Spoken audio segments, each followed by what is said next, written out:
अब हम लोग देखने वाले हैं ब्लैक बुक से जनरल साइंस का केमिस्ट्री का पहला टॉपिक जो कि है बेसिक केमिस्ट्री। तो जितने भी क्वेश्चंस लिए गए सारे ब्लैक बुक से ही हैं। तो शुरू करते हैं। पहला question, the process of transformation of a substance in a gaseous state into a liquid state due to change in pressure और temperature of a substance called. तो उस प्रोसेस को क्या बोलते हैं जिसमें गैसियस स्टेट जो कन्वर्ट होता है वो लिक्विड स्टेट में, कोई सब्सटेंस गैसियस स्टेट में था कन्वर्ट हो जा रहा है लिक्विड स्टेट में, इसको क्या बोलते हैं? ड्यू टू, और ये बोला गया है कि due to change in pressure और टेम्परेचर, या तो प्रेशर के कारण या टेम्परेचर चेंज के कारण उसका जो सब्सटेंस है वो गैसियस से बदल करके लिक्विड बन रहा है, उसको क्या बोलते हैं? उसको बोलते हैं कंडेंसेशन। ठीक है, गैसियस से किस में कन्वर्ट हो रहा है? लिक्विड में, तो बोलते हैं कंडेंसेशन। नेक्स्ट बोला है a change of state directly from solid to gas without changing in liquid state और वाइस वर्सा इज कॉल्ड। ठीक है, तो आप थोड़ी देर के लिए सोचिए, एक सॉलिड है, मान लीजिए एक बर्फ़ का टुकड़ा है, वो पिघल करके किस में बनता है? पहले पानी बनता है, उसके बाद उसको बॉयल कीजिएगा तो वो क्या बनता है? वेपर बनता है, गैस बनता है। ठीक है, लेकिन यहाँ पे बोला गया है कि सॉलिड से डायरेक्ट किस में बन रहा है? सॉलिड से डायरेक्ट गैस बन रहा है, लिक्विड में नहीं आ रहा है। तो ऐसे प्रोसेस को, ऐसे चेंजेस को क्या बोलते हैं? कौन सा प्रोसेस बोलते हैं? तो उसको बोलते हैं सब्लिमेशन। याद रखना है, सॉलिड से डायरेक्ट अगर कन्वर्ट हो रहा है गैस में तो उसको बोलते हैं सब्लिमेशन। ठीक है, नेक्स्ट हमारा है, इसका एग्जाम्पल भी हम लोग डिस्कस करेंगे सब्लिमेशन का आगे। A mixture of water and alcohol can be separated. बोला गया है कि वाटर और अल्कोहल है उसको सेपरेट कैसे कर सकते हैं? तो उसका आंसर हो जाएगा डिस्टिलेशन। अब डिस्टिलेशन फिर क्या प्रोसेस होता है इसको भी डिस्कस करेंगे हम लोग।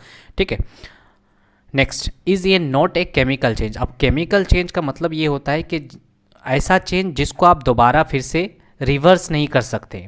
जैसे मान लीजिए कि बर्फ़ पिघल करके पानी बन गया, तो पानी को फिर से बर्फ़ बना सकते हैं, तो ये क्या है? फिजिकल चेंज है। लेकिन केमिकल चेंज क्या की बात करें, जैसे आम पक गया है तो क्या फिर से उसको आप कच्चा कर सकते हैं? नहीं कर सकते। ठीक है, या फिर कोई चीज़ जल करके राख बन गया है, फिर से आप उसको क्या राख से जो ओरिजिनल चीज़ थी उसको नहीं बना सकते, तो उसको बोलते हैं केमिकल चेंज। तो बोला गया है कि कौन सा केमिकल चेंज नहीं है, यानी कि कौन सा फिजिकल चेंज है? तो converting water into steam, steam में जो कन्वर्ट होता है वाटर, वो क्या है? केमिकल चेंज नहीं है, वो फिजिकल चेंज है, क्योंकि उसके फेज़ में ही चेंज हो रहा है। ठीक है, आप स्टीम को फिर से वाटर बना सकते हैं, तो इसी को ये किस तरह का चेंज है? फिजिकल चेंज है। नेक्स्ट, अब बात करते हैं कि चेंज ऑफ स्टेट की। ठीक है, स्टेट का चेंज होना कौन सा प्रोसेस कहलाता है ये देखने वाले हैं। अगर मान लीजिए लिक्विड से गैस बन रहा है तो इसको बोलते हैं एवापोरेशन। थोड़ी देर पहले बात किए कि अगर गैस से लिक्विड बन रहा है तो इसको क्या बोलते हैं? कंडेंसेशन बोलते हैं। ठीक है, उसके बाद बात करें कि गैस से अगर सॉलिड बन रहा है तो इसको बोलते हैं डिपोजिशन। गैस से अगर सॉलिड बन रहा है तो डिपोजिशन, और गैस से सॉलिड से अगर गैस बन रहा है तो इसको बोलते हैं सब्लिमेशन। याद रखना है, सब्लिमेशन किसको बोलते हैं? सॉलिड से गैस को। लेकिन अगर बात करें कि लिक्विड से सॉलिड में बन रहा है तो इसको फ्रीजिंग बोलते हैं, और सॉलिड से अगर लिक्विड बन रहा है तो इसको बोलते हैं मेल्टिंग। ठीक है, तो ये वाला स्टेप था, हम लोगों से पूछा गया था कि गैस से डायरेक्ट जब लिक्विड बनता है तो उस प्रोसेस को क्या बोलते हैं? तो उस प्रोसेस को बोलते हैं कंडेंसेशन। ठीक है, आप देखते हैं आगे वाला question, which organic compound has Frooti smell. कुछ ऑप्शंस दिए गए थे, पूछा गया था कौन सा कंपाउंड है जिसका फ्रूटी स्मेल होता है, तो इसका आंसर हो जाएगा ईस्टर। ईस्टर जो है, इसका स्मेल जो है वो फ्रूटी है। Which is not a characteristics of solid. कौन सा कैरेक्टरिस्टिक्स है जो कि सॉलिड का कैरेक्टरिस्टिक्स नहीं है? तो हाई कंप्रेसिबिलिटी। आप सॉलिड को ज़्यादा दबा नहीं सकते हैं, लेकिन यहाँ पे बोला गया है नॉट, तो ये इसका कैरेक्टरिस्टिक्स नहीं है। Solid has less compressibility. ठीक है, सॉलिड को आप दबा नहीं सकते हैं compare to liquid and gas. Next, तो सॉलिड का क्या होता है? डिफिनाइट शेप एंड वॉल्यूम होता है, and can not be compressed upon the application of external pressure. मैंने बहुत ज़्यादा प्रेशर लगाइएगा तब हल्का सा कंप्रेस होता है। कंपैरिजन की बात करें लिक्विड और गैसेस से तो बहुत कम होता है। Activated charcoal is use to remove colouring matter from pure substance by.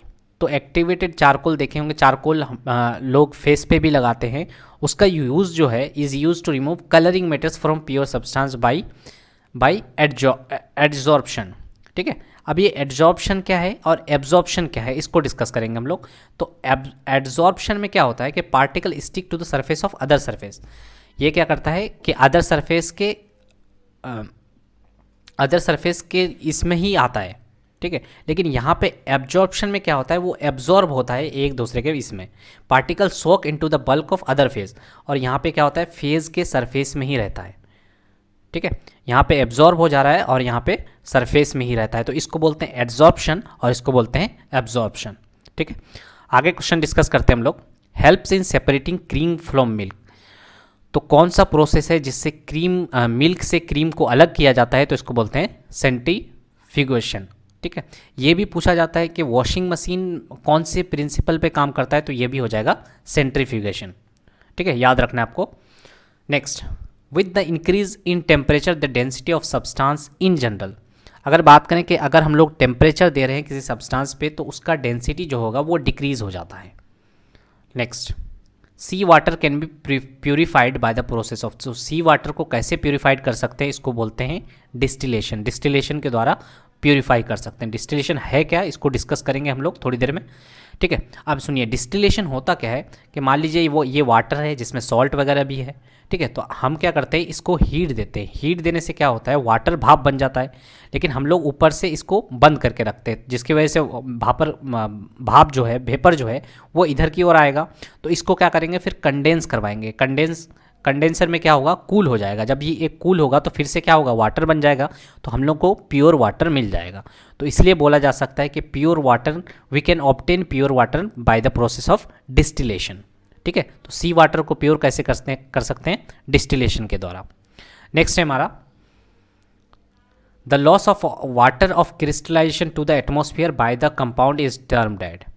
तो लॉस ऑफ वाटर जो हो रहा है क्रिस्टलाइजेशन के द्वारा to the atmosphere by the compound, इसको क्या बोलते हैं, इफ्लोरेंस बोलते हैं। अब इफ्लोरेसेंस क्या होता है, जैसे हम लोग देखे होंगे कि घरों से क्या होता है, घरों से आप देखे होंगे कि घर के बाहरी वाले साइड में नमक टाइप का कुछ आ जाता है, ठीक है। छोटे छोटे नमक के पार्टिकल्स आ जाते हैं। उसमें होता क्या है कि जब हम लोग घर बनाते रहे होते हैं तो उस टाइम वाटर के साथ साथ कुछ मिनरल्स भी रहते हैं, ठीक है। लेकिन जब वाटर का लॉस हो जाता है घर से गर्मी धूप होने की वजह से, लेकिन वो क्या करता है, वो जो नमक वगैरह मिनरल्स वगैरह है वो तो लॉस नहीं हो पाता है, लेकिन वो क्या होता है, दीवार के साइड में आ जाता है। तो आप लोग देखे होंगे घर के साइड में छोटे छोटे पार्टिकल्स हो जाते हैं वाइट कलर के, उसी को बोलते हैं इफ्लोरेंस, ठीक है, efflorescences. Next, is highly compressible. सबसे ज़्यादा कंप्रेसिबल कौन सा है, तो हो जाएगा गैस। उसके बाद कौन होता है, लिक्विड होता है। और सबसे कम कंप्रेसिबल कौन होता है, तो ये हो जाएगा solid. Which of the following is an example of sublimation. तो सब्लिमेशन का एग्जाम्पल कौन सा है, तो सब्लिमेशन का मतलब क्या था कि सॉलिड से डायरेक्ट किस में बन रहा था, गैसेज में कन्वर्ट हो रहा था, उसी को क्या बोलते हैं, सब्लिमेशन बोलते हैं। तो ड्राई आइस का एक और नाम है जिसको बोलते हैं सॉलिड CO2, ठीक है। और कम्फूर तो सुने होंगे, कफूर जिसको बोलते हैं हम लोग।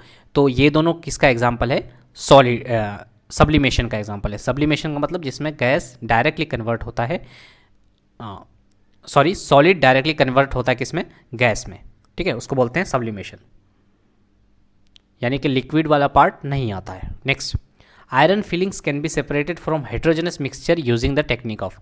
तो आयरन फिलिंग्स को कैसे सेपरेट कर सकते हैं हेट्रोजेनस मिक्सचर से, उसको बोलते हैं, उस टेक्निक को बोलते हैं magnetisation. A change in which no new substance are formed is called. तो ऐसा चेंज जिसमें नए सब्सटेंस नहीं बनते हैं उसको क्या बोलते हैं, उसको बोलते हैं फिजिकल चेंज, ठीक है। केमिकल चेंज में नए सब्सटेंस बन जाते हैं, लेकिन फिजिकल चेंज में नए सब्सटेंस नहीं, उसका सिर्फ फेज में चेंजेस होता है।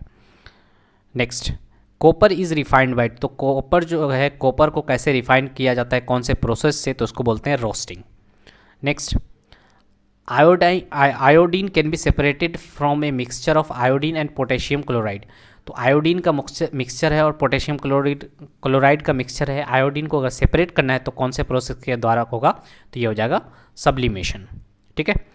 Next, codified the first law of thermodynamics and deducted the absolute zero of temperature is -273 degree 73.15 degree Celsius. He was horned this with the naming of kelvin temperature scale. तो बोला गया है कि कौन इसका ये किया था एब्सोल्यूट जीरो टेम्परेचर का, जिसको ऑनर्ड किया गया था केल्विन टेम्परेचर, ठीक है, 0 डिग्री केल्विन टेम्परेचर। तो ये हो जाएंगे विलियम थॉमसन, ठीक है, 0 डिग्री केल्विन। तो ये कितने के बराबर होता है? -273.15 डिग्री सेल्सियस। तो विलियम थॉमसन को ही क्या बोला जाता है? लॉर्ड केल्विन बोला जाता है। तो इन्होंने ही कोडिफाई किया था first law of thermodynamics. Next, two bodies are in thermal equilibrium if they have.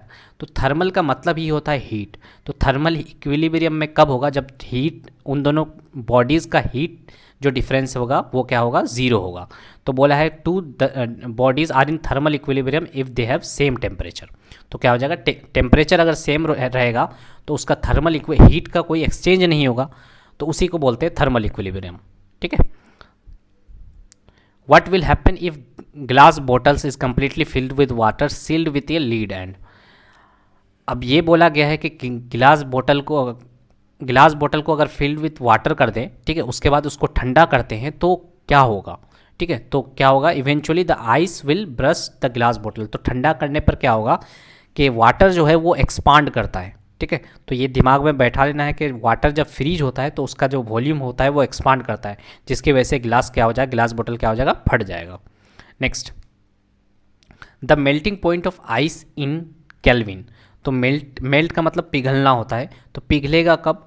ठीक है, यानी कि सॉलिड से लिक्विड बनेगा कब? कितने? 0 डिग्री सेल्सियस पे। तो 0 डिग्री सेल्सियस बराबर कितना केल्विन होता है? तो वो हो जाएगा 273.16 kelvin. Researchers at the university of Illinois have discovered new form of matter called excitonium which was coined by in the 1916। ठीक है, तो रिसर्चर के द्वारा एक नया फॉर्म ऑफ मैटर खोजा गया था जिसको बोला जाता है एक्सीटोनियम। ये किसके द्वारा इस टर्म को किसके द्वारा बोला गया था? तो ये हो जाएंगे हेल्परिन के द्वारा। Next, what is the state of matter made after cooling a very low density gas to a very low temperature. ठीक है, ऐसे स्टेट को क्या बोलेंगे? जब बहुत ज़्यादा कूलिंग हो low density gas to very low temperature पे, ठीक है, उसको बोलते हैं बोस आइंस्टीन कंडेंसेशन, यानी उसका टेम्परेचर बहुत ज़्यादा कम हो जा रहा है। ठीक है, next, in one of the most important technique for the separation of mixture by passing it in a solution or suspension through a medium in which the component move at different rates। ठीक है, तो इसको क्या बोलते हैं? इसको बोलते हैं chromatography. Next, muddy water is treated with alum in purification process, it is termed as. तो मडी वाटर को ट्रीट करते हैं अलम के साथ। अलम एक्चुअल में क्या होता है? फिटकरी समझते हैं, जो सैलून वगैरह में वो वाइट कलर का बर्फ़ रहता है, उसी को बोलते हैं अलम या फिर फिटकरी बोलते हैं। तो मडी वाटर को जब ट्रीट किया जाता है अलम के साथ, तो इस प्रोसेस को क्या बोलते हैं? कोगुलेशन बोलते हैं। ठीक है, और एक प्रोसेस होता है सेडिमेंटेशन और डिकेंटेशन, इसमें भी अलम का यूज़ होता है। Next, has an equal number of neutron and proton. कौन सा है जिसके पास इक्वल नंबर ऑफ न्यूट्रॉन और प्रोटॉन होता है? तो वो हो जाएगा ड्यूटेरियम। ठीक है, तो हम लोग जानते हैं कि ये ऊपर में जो होता है वो होता है एटॉमिक मास, और नीचे जो होता है वो होता है एटॉमिक नंबर।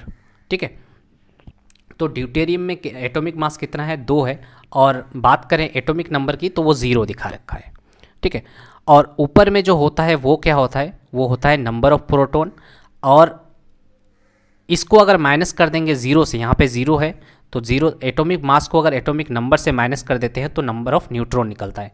तो यहाँ पे नंबर ऑफ प्रोटॉन कितने हुए? 2। अब 2 में से 0 माइनस करेंगे तो ये भी हो जाएंगे, ये भी क्या हो जाएगा? 2 ही होगा। तो नंबर ऑफ प्रोटॉन और न्यूट्रॉन जो है बराबर होता है ड्यूटेरियम में, यानी कि D में 2H0 में। The joint process of vaporisation and condensation. तो पहले वेपर बना, ठीक है, उसके बाद फिर क्या हुआ? ठंडा होकर के फिर से वाटर बना। उस प्रोसेस को क्या बोलते हैं? उस प्रोसेस को बोलते हैं डिस्टिलेशन। थोड़ी देर पहले ही हम लोगों ने देखा था distillation. Next, when two liquid is a mixture different by their boiling point which is the best method to separate this liquid. 2 liquid है, एक मिक्सचर है 2 लिक्विड का, ठीक है। ठीक है, जिसका बॉइलिंग पॉइंट अलग है, तो कौन से मेथड के थ्रू उसको सेपरेट कर सकते हैं? तो उसको सेपरेट कैसे कर सकते हैं? डिस्टिलेशन के थ्रू। डिस्टिलेशन का मतलब क्या हुआ? एक को क्या करेंगे? वेपोराइज करेंगे। जिसका बॉइलिंग पॉइंट कम होगा वो जल्दी से वेपोराइज हो जाएगा, और उसको फिर कंडेंस कर देंगे, तो दोनों ही जो लिक्विड है वो अलग हो जाएगा। इसी प्रोसेस को क्या बोलते हैं? डिस्टिलेशन बोलते हैं। Select the one which is not a mixture. कौन सा मिक्सचर नहीं है? तो ये हो जाएगा डिस्टिल वाटर में कोई भी मिक्सचर नहीं होता। डिस्टिल वाटर का मतलब होता है प्योर वाटर। ठीक है, पहले वेपर बनाए, वेपर बनाने के बाद उसको फिर कंडेंस करके ठंडा कर दिए वाटर को, तो उसमें अब कोई भी मिनरल वगैरह कुछ नहीं होता, तो वो क्या है? प्योर वाटर है, डिस्टिल वाटर है, तो वो किसी तरह का कोई मिक्सचर नहीं होता है। आगे बढ़ते हैं। What is the name given to a pure substance with only one kind of atom. ऐसे सब्सटेंस को क्या बोलते हैं जिसमें सिर्फ एक काइंड ऑफ एटम होता है? उसको बोलते हैं एलिमेंट। ठीक है, next. Researcher at the universities of Illinois have announced discovery of new form of matter called. तो थोड़ी देर पहले ही ये वाला क्वेश्चन देखे थे कि यूनिवर्सिटी ऑफ इलोनिस में रिसर्चर ने एक नया फॉर्म ऑफ मैटर खोज किया, डिस्कवर किया, उसका नाम क्या दिया था? एक्सीटोनियम। ठीक है, next. Chlorine atom and chloride ions. तो क्लोरीन एटम और क्लोराइड आयंस में क्या होता है? Have equal number of proton. Chlorine का मतलब होता है Cl और क्लोराइड आयन का मतलब होता है Cl-, लेकिन इसमें देखिएगा इलेक्ट्रॉन नंबर ऑफ इलेक्ट्रॉन्स तो इसमें ज़्यादा हो गए। ठीक है, लेकिन बात करें प्रोटॉन की, तो now we can see that one electron is added to chlorine atom then chloride ion is form. तो एक इलेक्ट्रॉन अगर ऐड हो जाएगा तो क्या होगा? क्लोराइड आयन फॉर्म हो जाएगा, but in addition to one electron there is no change in composition of nucleus. तो न्यूक्लियस के कंपोजिशन में कोई भी चेंज नहीं हो रहा है, जिसकी वजह से क्या होता है? नंबर ऑफ प्रोटॉन भी बराबर ही रहते हैं। नेक्स्ट बोला गया है the substance which have very low ignition temperature and can easily catch fire with flame is called. कौन सा सब्सटेंस बोलेंगे?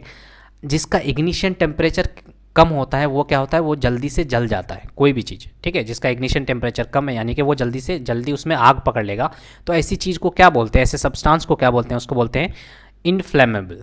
ठीक है, नेक्स्ट। Molecules in solid. तो मॉलिक्यूल्स इन सॉलिड जो है वो कैन नॉट मूव, यानी कि सॉलिड के जो मॉलिक्यूल्स होते हैं वो बहुत ज़्यादा आपस में बहुत ज़्यादा सटे हुए रहते हैं, जिसकी वजह से वो मूव नहीं कर पाते। तो ये ब्लैक बुक में 34 नंबर क्वेश्चन जो है इसका आंसर गलत दिया हुआ है, उसको आप सही कर लीजिएगा। ठीक है, वहाँ पे लिखा हुआ था कि मूव रेगुलरली या कुछ ऐसा ऑप्शन दिया हुआ है, उसको सही कर लीजिएगा। Next. The temperature at which a solid melt to become a liquid at atmospheric pressure is called. तो सॉलिड किस में कन्वर्ट हो रहा है? लिक्विड में, एट एटमॉस्फेरिक प्रेशर। ठीक है, एटमॉस्फेयर नॉर्मल जो एटमॉस्फेरिक प्रेशर है उसी पे चेंज हो रहा है, उसको बोलते हैं मेल्टिंग पॉइंट। ठीक है, मेल्टिंग पॉइंट का मतलब ही होता है जहाँ से पिघलना स्टार्ट होता है, उसी को बोलते हैं मेल्टिंग पॉइंट।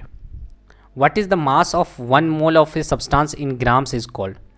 तो mass of 1 mole of a substance gram में जब उसको ये करते हैं, दर्शाते हैं, तो उसको क्या बोलते हैं? उसको बोलते हैं molecular mass. Next. Crystallisation is an example. तो क्रिस्टलाइजेशन क्या होता है एक्चुअली वो समझेंगे। तो क्रिस्टलाइजेशन किसका एग्जाम्पल है? तो ये हो जाएगा फिजिकल चेंज का। ठीक है, फिजिकल चेंज इसलिए बोला गया है क्योंकि इसमें इम्प्योर ऑर्गेनिक सॉल्यूशन किस में बदलता है? प्योर ऑर्गेनिक सॉल्यूशन में बदलता है। जैसे समुंदर में जो नमक होते हैं उसको क्या किया जाता है? क्रिस्टलाइज किया जाता है, यानी कि वो पहले इम्प्योर ऑर्गेनिक सॉल्यूशन से उसको बदला जाता है प्योर ऑर्गेनिक सॉल्यूशन में। ठीक है, तो ये किस तरह का चेंज है? फिजिकल चेंज है। Next. An ice cube is floating in glass of water. एक आइस क्यूब है जो कि इसमें फ्लोट कर रहा है। What happen to the water level when ice melt. अगर वही आइस जो है पिघल करके पानी में चला जाएगा, यानी कि उसी गिलास में चला जाएगा, तो उसके लेवल में क्या असर पड़ेगा? ठीक है, तो उसके लेवल पे कोई भी असर नहीं पड़ेगा, remains same. Impure camphor is purified by. तो इम्प्योर कफूर को कैसे प्योरीफाई कर सकते हैं? तो ये हो जाएगा सब्लिमेशन। ठीक है, next. The process of change from liquid to gas is called. तो लिक्विड से गैस बनने को क्या बोलते हैं? इसको बोलते हैं वेपोराइजेशन। ठीक है, वेपोराइजेशन और इवापोरेशन दो अलग अलग टर्म है। ठीक है, तो इसको समझना ज़रूरी है। नेक्स्ट, इवापोरेशन मीन्स, अभी बात की वेपोराइजेशन और यहाँ पे इवापोरेशन बोल रहा है। इवापोरेशन मतलब liquid stage is transferred to gaseous state, ठीक है। वेपर वेपोराइजेशन में कहीं पे भी हो सकता है, ठीक है। इवापोरेशन, और मैं आपको रिक्वेस्ट करूँगा कि इवापोरेशन और इसके बारे में, ठीक है, इवापोरेशन और वेपोराइजेशन के बारे में आप गूगल में सर्च कीजिए। अगर फिर भी नहीं होता है तो मैं एक वीडियो बना दूंगा डिफरेंस बिटवीन इवापोरेशन और वेपोराइजेशन में, ठीक है। Next, law of tried was propose by, तो लॉ ऑफ ट्राइड, ये क्वेश्चन जो है ये पीरियोडिक टेबल का है, ये किसके द्वारा दिया गया था, तो ये हो जाएंगे डिबोनियर के द्वारा, ठीक है। डिबोनियर के द्वारा दिया गया था लॉ ऑफ ट्राइड। तो जब पीरियोडिक टेबल की बात करेंगे तब इसको अच्छे से डिटेल में एक्सप्लेन कर देंगे। हु डेवलप एटम बम, तो एटम बम को किसने डेवलप किया था, ये हो जाएंगे ओपेनहीमर, ठीक है, Robert Oppenheimer.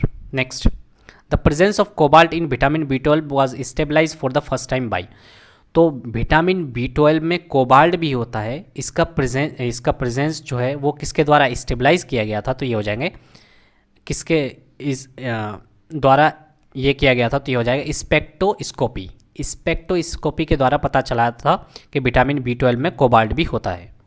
Next, which chemical law process that soft drink and soda bottle are sealed under high pressure to increase the solubility of CO2, ठीक है।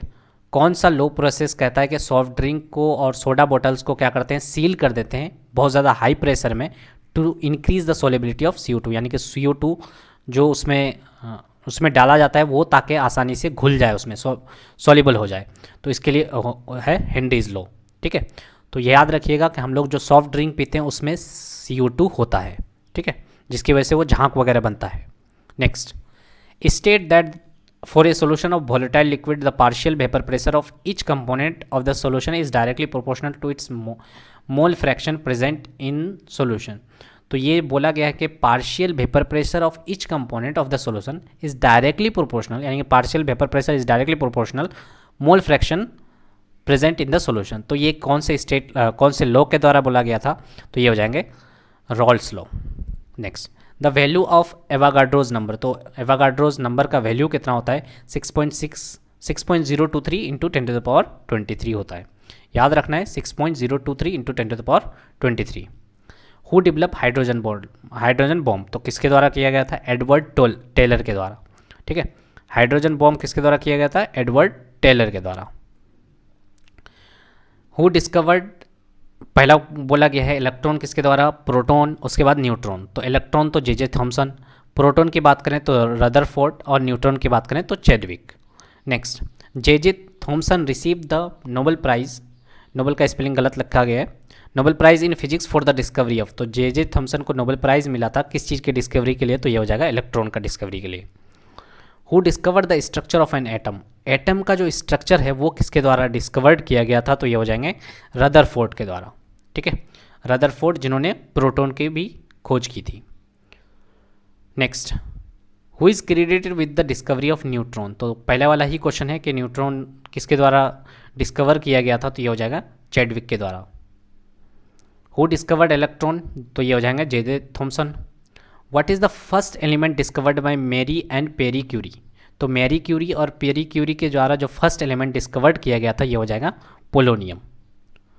एलिमेंट 106 वाज डिस्कवर्ड बाय, तो एलिमेंट 106 जो है ये डिस्कवर्ड किया गया था सीबोर्ग के द्वारा।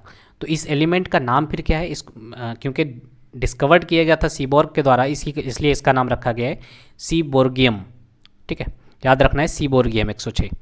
Who discovered the atom bomb, तो एटम बम को किसके द्वारा डिस्कवर किया गया था, ओपेनहीमर के द्वारा, ठीक है। ब्लैक बुक में 56 नंबर क्वेश्चन का आंसर भी गलती मिस्टेक हो गया है, ठीक है, उसको सही कर लीजिएगा, उसमें भी क्या होगा, ओपेनहीमर होगा।